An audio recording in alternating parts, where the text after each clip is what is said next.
Unidentified ship. This is Control. Please identify yourself. Over. This is Cortez. Sergeant Cortez.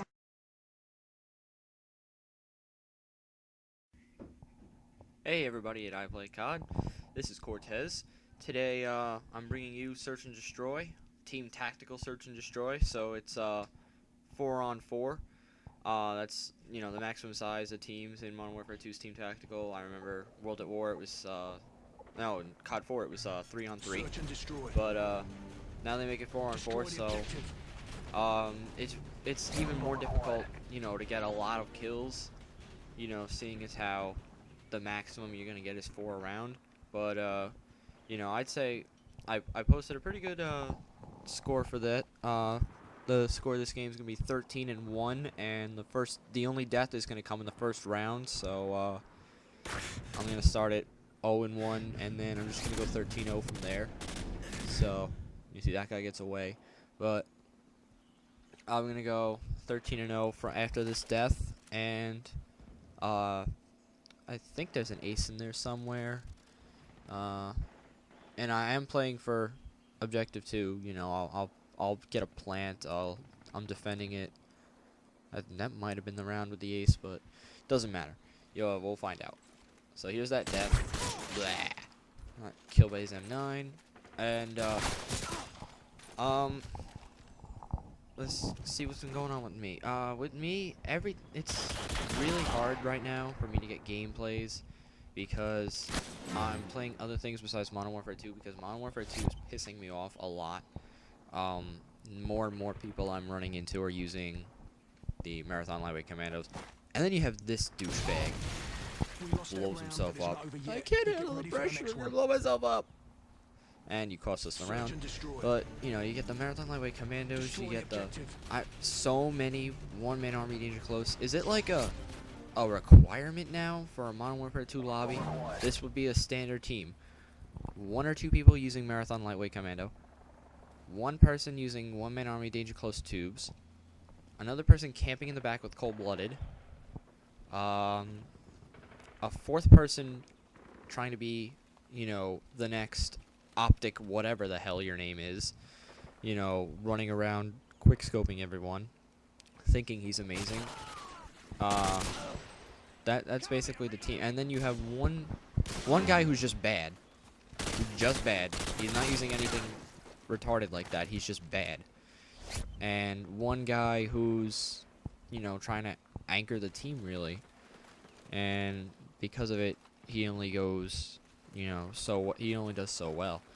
That's the typical team I've seen now, and I'm sick of it. So I've gone to COD 4 again, but COD 4 is now riddled with hacks. At least the Xbox version. If you play on PS3, I don't know if it's any better if you're running into a lot of hackers recently, but I have.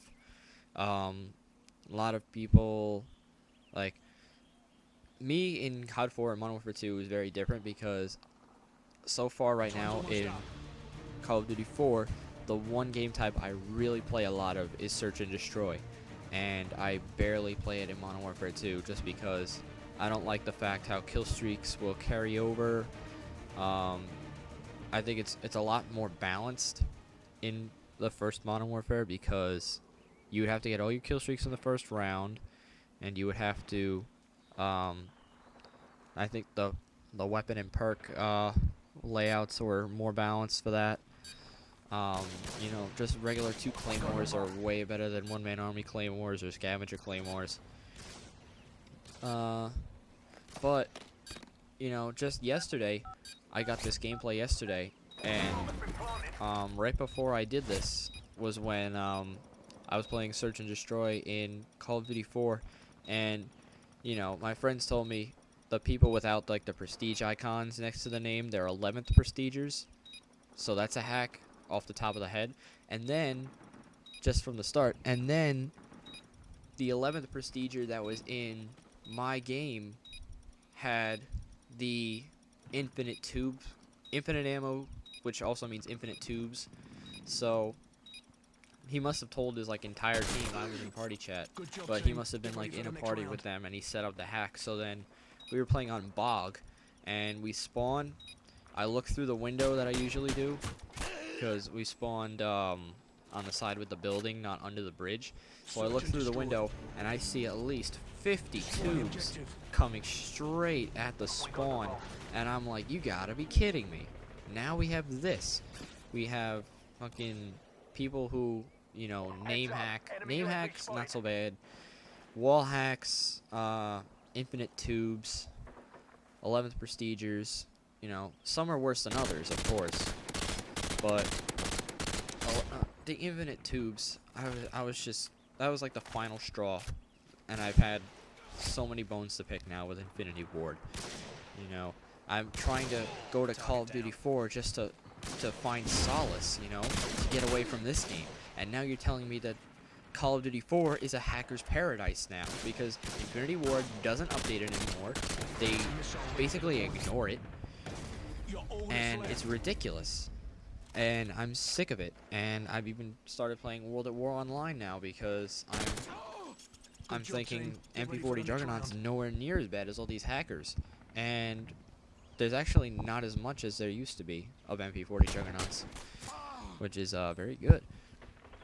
Another point I'd like to make out is I don't know if you guys follow Jericho, who's a machinima, I believe, but his video the other day he put up, he goes 0-155 in team deathmatch because he just spawns, blows himself up with an RPG, spawns, blows himself up with an RPG, spawns, you know, but he's making a really good point in that, like, people who make commentaries and gameplays, he's talking to, like, the big guns, like Muzzafuzza he brought up, who, you know, I think the example he used was, like, he was talking to Muzzafuzza, and he was like, Muzzafuzza was like, oh, I got a 15-7 game, sniping, but I had to throw it away. Why? Because I had 7 deaths.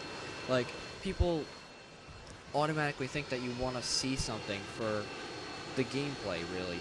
And I mean, it's, you know, good gameplay on top of good commentary is important, but, you know, 15-7, I'd put that game up, you know, just because you're such an elite member of Machinima like Muzzafuzza is, that you think 15-7 is not good enough.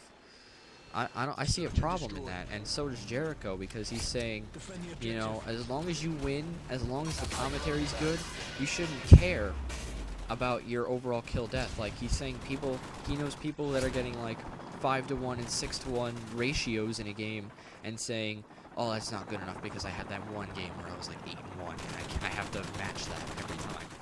And, you know, sure, even with like an 0-155 game, I look into the comments, you know, it's a 10-minute video, there must have been, you know, another 20 comments from the time I started watching and the time it ended. But,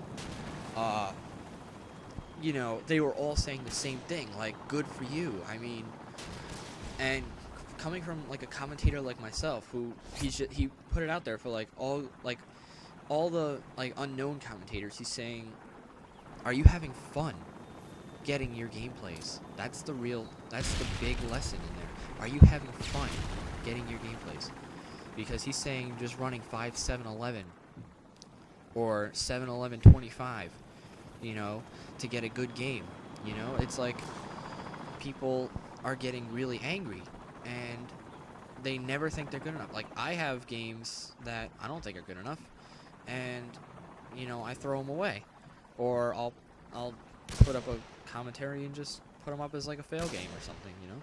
But that's like the problem with the gaming industry these days with YouTube. You know, people expect to see 102, and what Jericho basically said was, as long as you win and you have good commentary over it, they shouldn't care what your score is. He could go negative, and like he said, he went 155, and people were saying, good job. But anyway, if you want to check that out, and check out the hate mail that I got too in this game, this is Cortez, and I'll see you next time on iPlayCOD.com.